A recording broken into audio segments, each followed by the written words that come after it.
Samuel from ScentHack, and today I'm reviewing the Egyptian musk oil. You can see, hopefully you can see it clearly.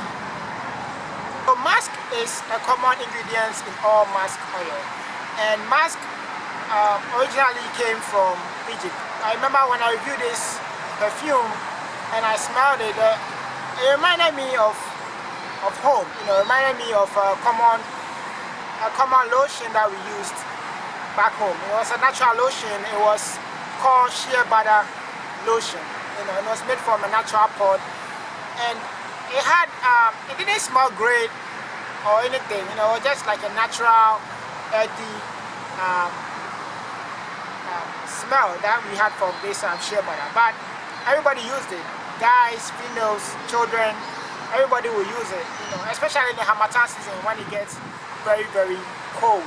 Your skin gets very dry and wants to crack up. But then we would all use the shea butter. So this very much reminded me of that shea butter lotion that we use back home.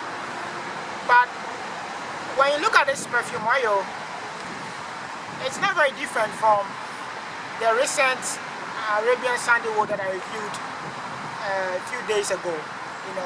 It's very thick. You can see it's very thick and yellowish golden, just like the Arabian sandalwood. So visually it's about the same. But when I smelled it, it was very classy, very earthy, and it did smell very powderish to me too at first. So the Egyptian musk, it's a common ingredients used in many of the musk oils. And musk traditionally came from Egypt. Egypt, the pyramids, and Egypt in itself, part of Africa. Many have said that Egypt was the grounds for the beginning of all civilization, because of the pyramids and because of the technologies and stuff that they had. But also, what is very significant in Egypt was that they were one of the first people to indulge in perfumery. And I think many years ago when the archaeologists went and they dug up the tombs and did research, they found out that way back many years ago, there was they had the art of blending leaves, scented leaves to form perfumes. And actually they also burn the leaves mixed with other ingredients and stuff like that, and then basically the fumes will become perfume. So they were among the first people to go to start perfumery. But the musk in Egypt, the Egyptian musk came straight from Egypt. And before, what they will do is they will mix this musk in a seed, like the rapeseed oil. And then in the rapeseed they will add ingredients such as frankincense, myrrh, patchouli, and they will mix it to the musk. Now the musk traditionally in Egypt came from the deer musk. The deer musk was a type of antelope-looking deer kind of animal, and basically they will kill this animal and they will take out the gland. They will take out this gland. It's a gland in an animal, and they will dry this gland, and then basically they would when it's dried for a couple of days, they will take the gland, and when they dilute it, that's when it will give up this smell. So they will add this smell to the ingredients that I mentioned, and basically they would have the musk fragrance. So this is where musk came from.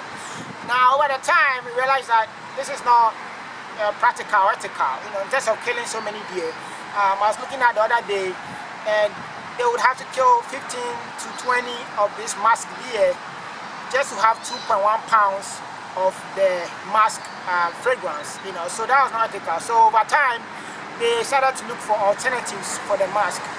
So now they'll use a seed such as the ambrite seed, which is native from India, and it smells very much like the musk. There are other plants that they substitute. So now in the lab they came out with synthetic musk, So most of the masks that you find in the oils these days, most of them are synthetic, which is they are being made in the lab, and then they reminisce the same scent as the mask, and so they don't have to kill any animals in making the mask oil or the masky smell that you have. So we have so most of the mask from the plant side, usually are called the white mask. They give up that masky smell. So mask, has been known to be very calming.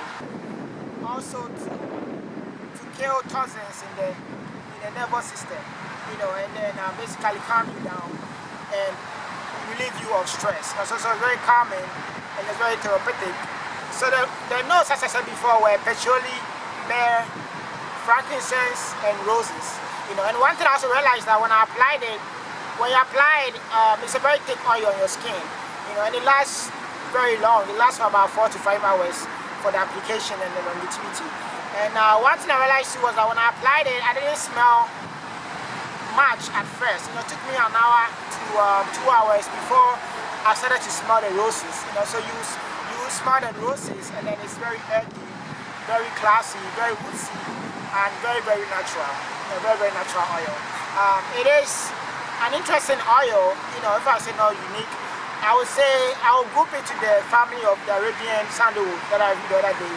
It's kind of in the same family. And if you're looking for a perfume oil that is not very, very synthetic, or very modern but very natural, I would definitely recommend this Egyptian mask. It's also a unisex perfume oil, as I highlighted before. So men, women, children, anybody could use it.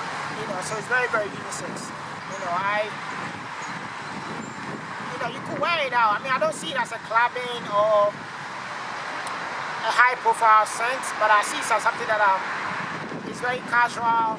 If you wanna wear it in the house, use it at home,